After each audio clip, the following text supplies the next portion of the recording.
Okay, here we have a 2016 Audi A7. And what we're going to be doing here today is I'm going to be removing the brake rotor and replacing the brake pads. Now obviously, to start out with, we want to carefully remove this plastic trim piece. And there should be actually a tool in the spare tie area to do that. But you want to be careful. That's what this hole is for, to just simply pull this off. There we go. Now we're ready to go ahead and remove the 5 lug bolts, and we're going to be using a metric 17 millimeter impact socket. Okay, after removing the 5 lug bolts, this wheel just simply fell off the bearing hub and rotor.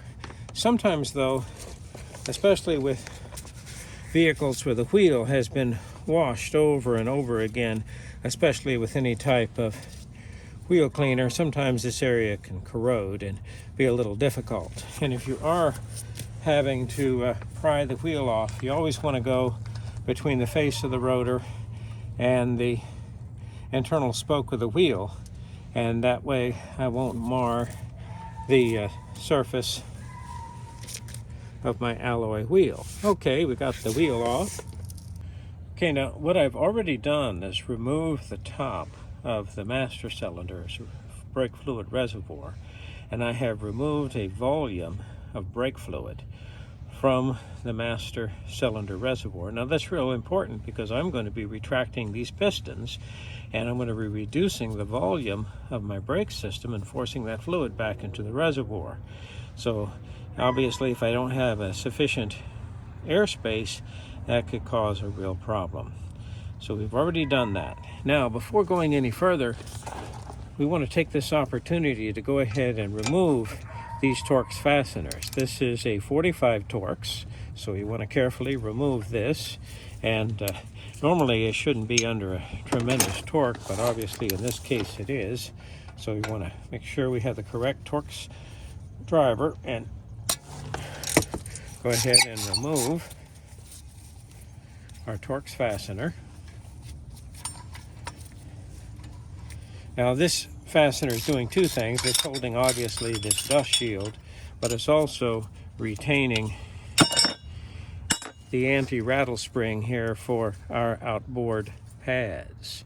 Now the next Torx fastener I would like to remove is actually a 30 Torx, and this is an excellent time to do this, and that is this one right here, which is actually an assembly aid. You may find this is actually missing, but for some reason, sometimes a impact may have been used to put this on for whatever reason. So this is just an assembly aid. This doesn't hold the rotor on. So obviously when I put this back, don't over torque it, and it would sure help if you just put a little anti-seize on that to facilitate this removal down the line. So here we go. And this is a 30 Torx fastener. Now we're ready to go ahead and remove the caliper. Now this hydraulic caliper assembly with its 2 pistons is actually floating on rubber bushings supported by stainless steel pins. And we're going to remove that whole assembly in just a moment. But the first thing I want to do is carefully retract the pistons.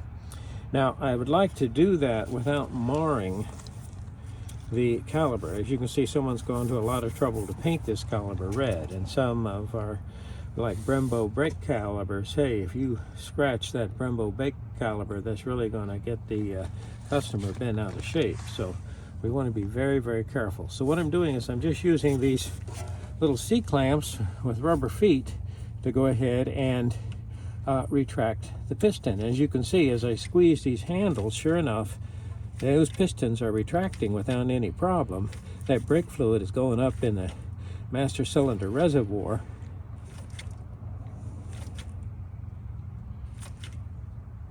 So, and there will allow plenty of clearance for me to go ahead and install the new rotor and pads.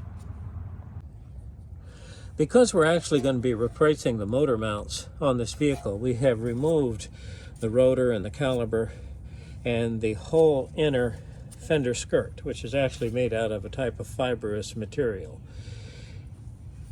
Now obviously if I'm working on the other side and I'm retracting the pistons, if I don't have some way to hold these pistons in, these are just going to come out. And so what I've done I've done it very nicely with this C-clamp. Notice the plastic, so I'm not going to be marring any painted surfaces. Okay, see, now what I need to do is I got to make sure that I have a nice gap between the rotor and the pad. Now I'm replacing the rotor and I'm replacing the pad.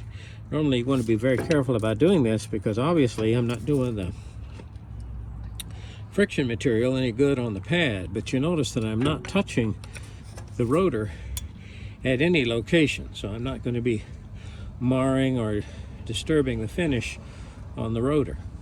Oh, excuse me, not on the rotor, on the caliper. Okay, now what we're ready to do is pop our 2 rubber dust covers and remove our stainless steel pins. Now these are the 2 dust caps that are covering the stainless steel pins, and they come out with a 9mm metric Allen.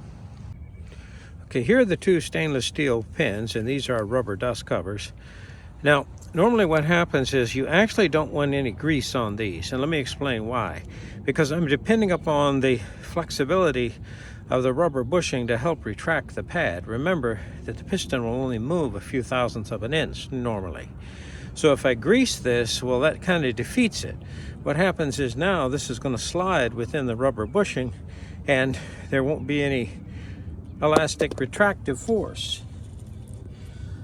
Also, remember, this is a support for the caliper, just a sliding support. The pads are going to be actually anchored in the assembly that bolts to the spindle, which we'll look at in just a moment. So we don't want to be over torquing this, and this is a relatively small fastener, so let's certainly don't want to get carried away. As I say, this is not a head bolt.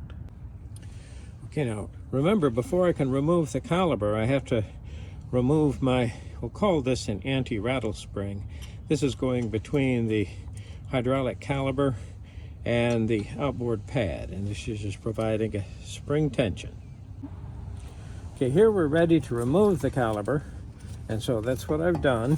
And here we see our 2 pad sets, and you'll notice that the inboard pad is going to have the notch for the wear sensor. But now I don't have a wear sensor on both axles. Usually it's only on the left side. I should say not both axles, both sides. Don't have a wear sensor on both sides. So these pads are actually very different, outboard and inboard. Okay, here I see the caliper and I need to properly support it, not to stress the hydraulic hose. Okay, now what we're doing is we're retaining the caliper here to the spring and upper control arm with this nylon tie. Now this is kind of a large wire tie, but what's that for primarily? I believe it's for HVAC duct, and you'll see that over at Lowe's. A package of them is relatively inexpensive, so it's just a few pennies a piece. Very strong. We're going to have to cut it off, but it will hold that caliper very nicely, and that's important because we're not only going to be working on the brakes, we're actually going to be removing the motor mount. Okay, now this is the anchor that is bolted to the spindle, and this is what the pads are actually bearing against. So when the caliper squeezes, the pads bear against this member that's solidly anchored to the spindle assembly.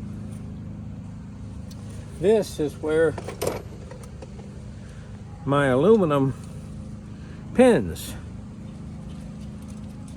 will go, and remember, they're just acting as a surface for the bushing, so don't over torque these. For some reason I go to try and take these apart on some of these vehicles, and my God, it seems like they've got them torqued to 100 pounds. So, oh no, let's not get carried away here. And I didn't have any Loctite on these, and there probably might have been originally, but a little bit of Loctite blue wouldn't hurt on your actual anchor bolts. Okay, I had previously removed my assembly aid, my little 30mm Torx, so So now the rotor comes right off, and here's the hub of the bushing. Want to make sure this is nice and clean. One of the things that I noticed that on Audi, they sure have a mean camphor right here. Sometimes this likes to rust and corrode and be a little bit difficult there to pop off, but we want to be careful there and don't get carried away with a sledgehammer if you're trying to loosen it up. But this one just popped right off. Here we see our aluminum spindle assembly, and here we see the point where our brake pad anchor is going to be solidly mounted. And of course we'll just hold it up here real quick. As you can see, that's where she's going to be. Okay, now we're actually going to be replacing the motor mounts, and in order for me to get access to the fasteners there that anchor the motor mount to the engine and to the frame, I need to get into this area. Now sure, you could just take a few fasteners loose and try and bend it up, but I think you'll do more harm than good. It just is not much more to completely remove this fibrous lining. It comes right out. All right, now here what we see is the fibrous fender lining, and this is actually, this front section is actually going to bolt underneath the vehicle to the air skirt, and this is all held on just simply with the removable plastic rivets and Torx fasteners. And so we want to go ahead and carefully remove this. There'll probably be a lot of dirt and material, so I want to try and be careful and kind of clean it up. But with that out of the way, we're going to have a clear shot to working on the motor mount.